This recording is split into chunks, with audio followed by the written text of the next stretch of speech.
up, everybody? It's your girl Jacayla A, and we back to do this pretty flame look. So we got Venice in here. She always get a lipstick cut. I think that is so pretty, and she always get XL, but she wanted to go extendo, so we will be actually extending the nail without soaking it off. So the first thing I'm gonna do is use my Pana XL bit or extra coarse bit. It's the Go extra coarse bit off of Amazon, and I will try to link it or at least list it below if I remember. It's always so hard when you edit and upload at different times to remember all the things you said in the voiceover, but it is the Pana extra coarse bit in gold, and it is on Amazon, and I will try to remember to link it. But we are definitely taking off her fall set, which was pretty, had a bunch of brown leaves and burnt orange glitter. It was really pretty. She's one of my extra long nail clients, and I love my long nail clients. The canvas that you have to do long nails just shows off the art so much, and I don't have a lot of long clients. Maybe if I had a lot of long or XL clients, then it wouldn't be so like all to me, but I just love my long nail clients because I don't have many of them. I mostly do short nails.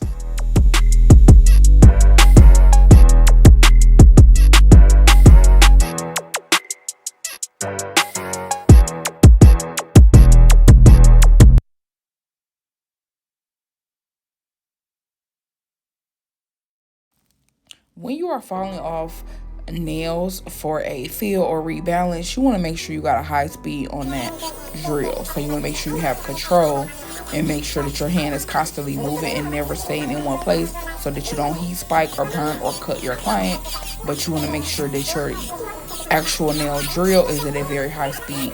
Venice, this particular client, always keeps a clear base because she never knows what she wants to do or how dramatically she wants to change her set from appointment to appointment, and she has a standing 2-week appointment with me now, so she doesn't know what she's gonna do next time. So keep it a clear base, or maybe even a milky white or white base will really make it so that you could really do anything, and the possibilities are much more endless when the base is clear, milky white, or white instead of color acrylic.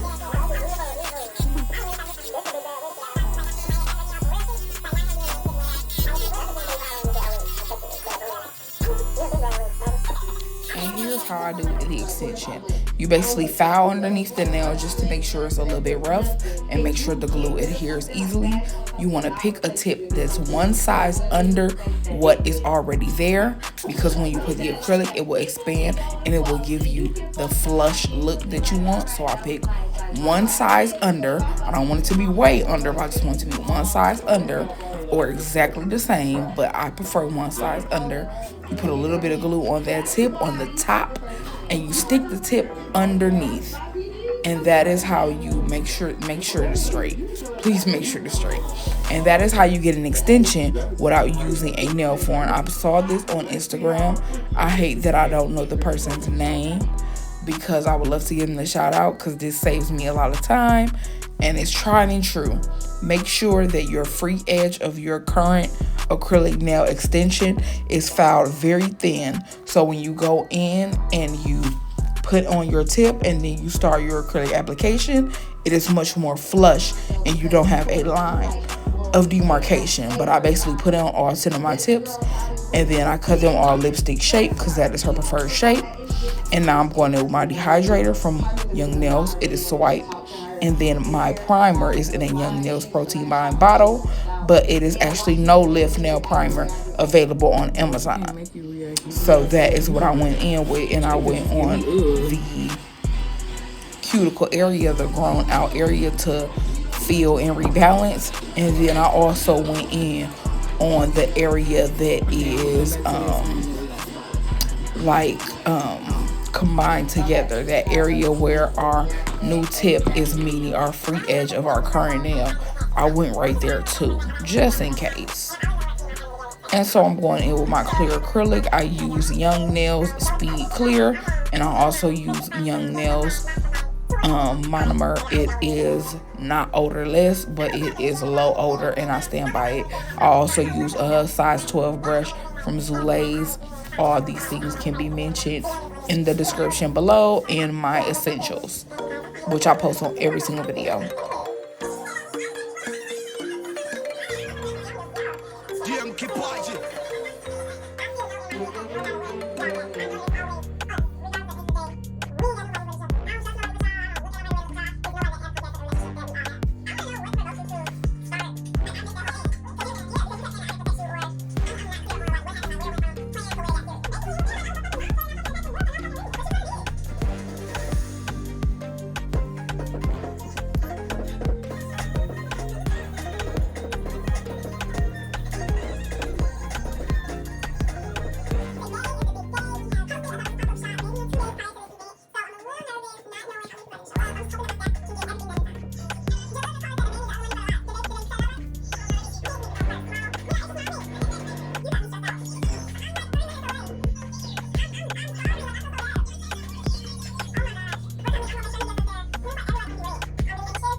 One hand of my application, but it's literally the same on both hands, so I didn't feel the need to make the video too long. I use an 80/80 grit file, sometimes this rectangular one, sometimes the regular standard size one with the round edges. It just depends. Today for my long nails I usually use this rectangular one, and I'm using that one today. And I just want to make sure I get those sides really straight and really clean, and I want to make sure I buff that surface without ruining my apex. So I'm not really putting a lot of pressure on my apex area. I'm just trying to make it as flush as possible before I seal in the cuticle at the top, and you'll see me do that after. And I did that on all 10 nails. Now I'm sealing my cuticle with a cross-cut diamond bit large barrel from Young Nails. I use a 5-in-1 sometimes too. I stand by both of those. So after I did both of those things on all 10, now I'm painting on a rubber base. This is the rubber base from Nail Bling Supply. Then I am showing her a bunch of different blues. She showed me a picture. I wish I would include it, but I didn't. And then she picked one. And then the blue that she picked, we are going to go ahead and do a French on each nail all the way across. I did not include both hands. It's really a repetitive motion. When it comes to doing a French easy, it's about what works for you. Some people use a French brush to clean it. Some people use a long liner brush to do their French. That's what you see me doing now. Some people use a short liner brush. When you get into the flick of the wrist and the motion of a French, it's about practicing it. And the hand-drawn French, excuse me, not a reverse French. The hand-drawn French is all about getting into a motion of the flick of the wrist and deciding what works best for you. I'm getting into learning the cleanup method because I think that it is cost effective. Like, I think it's cost effective, and I think that it is time effective. Like, it's the fastest one if you can learn how to do it right, and if you can get your acetone ratio right. So I'm just now learning that. For the meantime, I'm doing the liner French, and I use a 25mm liner brush from Michaels. It's a regular paintbrush. It's in the paintbrush section. It is originally red, but I had to paint it with pink polish because it started to look mucky and started to get weird when acetone would get on it. So you could get that in Michaels. I highly recommend it. It's 25mm. It's one of the longest that I've seen, and I feel like when it comes to liner brushes, the longer the better. So I would highly recommend this one. And so I just did that across all 10 nails with the color she selected.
So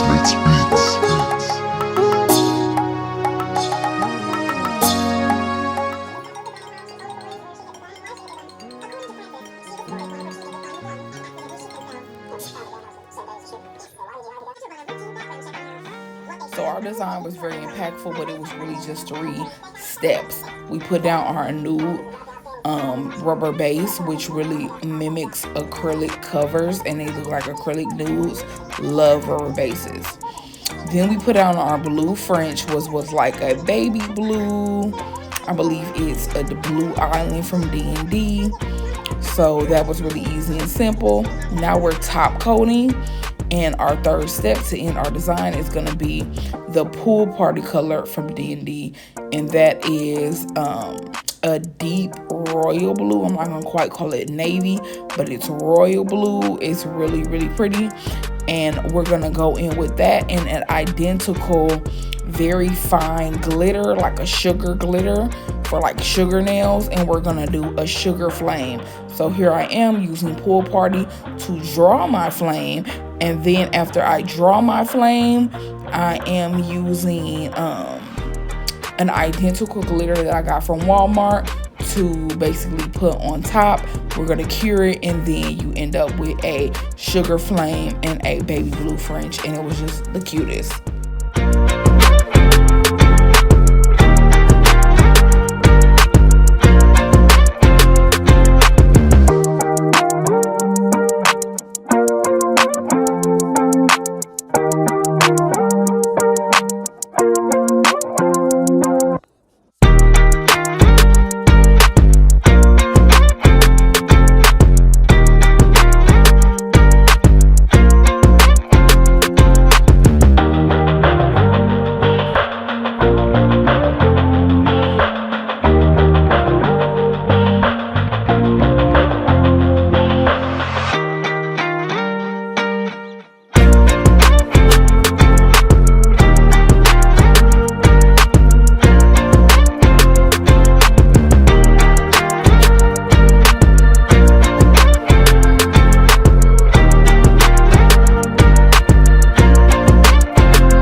only stick to the flame, which I love sugar nails. I love sugar designs. It's very impactful, very easy, very cute.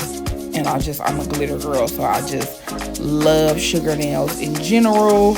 I wear plain sugar sets all the time, which is just as fine glitter, and I just think it's so pretty. So we dust that off with a brush. You gotta use one of those brushes to really get all of it off. We're going just on the cuticle area with the oil. Try not to get it on the nails and try to push it up towards the finger.